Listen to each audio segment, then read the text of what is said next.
I've been walking for hours. The road just keeps looping back to the hospital. Something is watching me from the dark. Yeah, that's recovered audio fragment 01.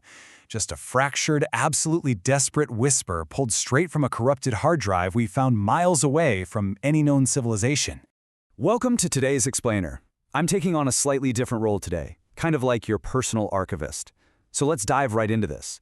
Because what we're looking at today is a curated timeline of newly recovered, honestly, deeply disturbing visual evidence left behind by a missing traveler.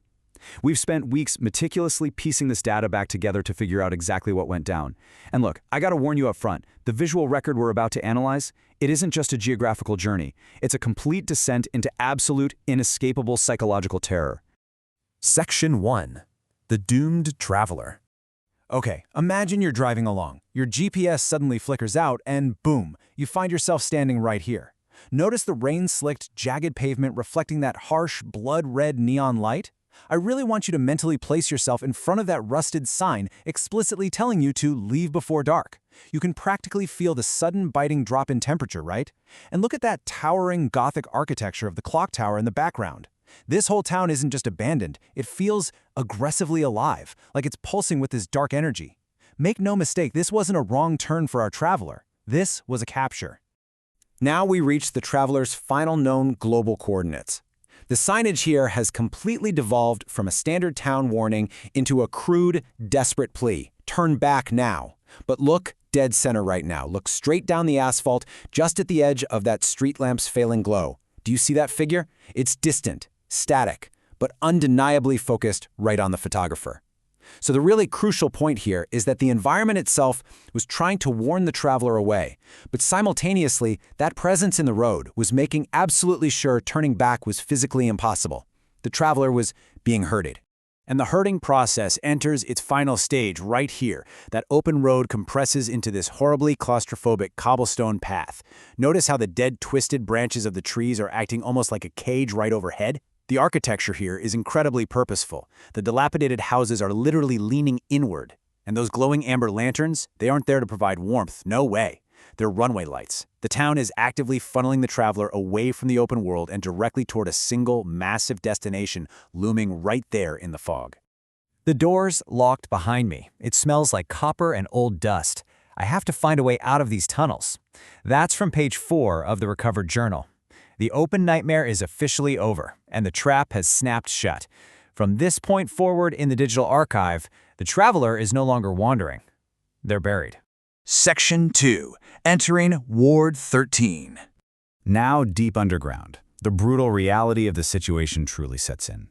Look at the arched, concrete ceiling of this tunnel. You've got rusted train tracks on the floor suggesting some kind of industrial history, but honestly, that is entirely overshadowed by the walls. Look really closely at the left side there. Run, run, run, written repeatedly, frantically, in what absolutely appears to be fresh blood. The traveler taking this photo is documenting a horrifying truth. They aren't the first person to walk down this corridor. They're not the first to realize their prey. And once again, framed perfectly in that cold artificial light at the very end of the tunnel, something is waiting. They were never alone. From the very moment they saw that first town sign, to the road, to the tunnels down below, the illusion of isolation was just that, an illusion. Section 3. The Woman in White. Seriously, just look at this. The claustrophobia is dialed up to an absolute maximum. You have this peeling, diseased paint on the walls and pitch-black doorways on either side that clearly offers zero refuge, just more darkness. And standing squarely in the middle of the literal only path forward is the woman in white. Her posture is entirely unnatural, just chillingly still. Try to imagine the sheer panic of this standoff for a second. The traveler has their camera raised, their hands are probably shaking violently, and they capture this entity that completely refuses to move, silently commanding the space. She is the gatekeeper of this nightmare. It really begs the question, what would you do if the only way out was forward? Section 4. The Room That Never Sleeps. Amazingly, the traveler actually makes it past the hallway, only to end up right here, the infamous haunted hospital ward, Ward 13. I want you to scan this visual really carefully. The oppressive atmosphere is just suffocating. Those rusted, abandoned iron beds are perfectly aligned, which is a sickening reminder of the clinical horrors that went down here. The floor is stained with these massive pools of what we can really only assume is blood, and there she is again, silhouetted right against the pale, sickly light of that barred window. But she isn't facing us anymore. She doesn't need to, because the agonizing realization hitting the traveler in this exact second is that they aren't just passing through. They've been cornered in their final resting place. And this right here, this is the final image recovered from the device. A complete 1-2 punch of absolute shock. There's no woman standing by a window anymore. The entity has manifested directly onto the plaster itself. Look at that screaming spectral face burned right into the wall on the left side. But what truly seals the traveler's gruesome end is the message painted in thick, dripping red across the center of the room, right above that blood-soaked mattress. I saw you. This wasn't a game of hide-and-seek. The entity actually let the traveler think they were escaping, just relishing the fear, before finally springing the trap. It's just a game to them. They're recording it all. And then the audio just cuts off with a scream. This final, totally chaotic transcript completely pivots our understanding of this explainer today. See, we spent all this time figuring out what happened to the traveler, but this recovered audio, it actually tells us why it happened. Section 5. The Broadcaster's Archive. Entity Designation. The Broadcaster.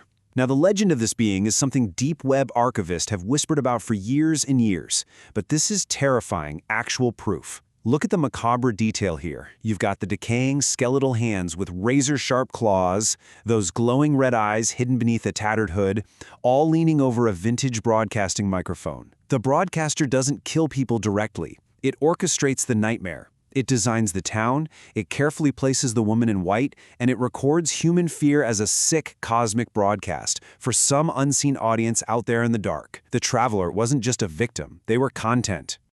Fear is the only currency that matters in the dark. So the absolute crucial takeaway here is that the traveler's agonizing demise, their frantic photos, their whispered final words, it was all just an endless harvest. A manufactured performance, specifically curated for the broadcaster's archive. Which brings us to the most uncomfortable question of all. By recovering this footage, by me presenting this to you today, and by you watching it, are we just the audience tuning into the broadcaster's show? Or, by engaging with this archive, have we literally just scheduled ourselves as the next broadcast? Thank you so much for joining me for this explainer today. I highly recommend keeping the lights on tonight. Stay curious, stay focused, and I'll see you next time.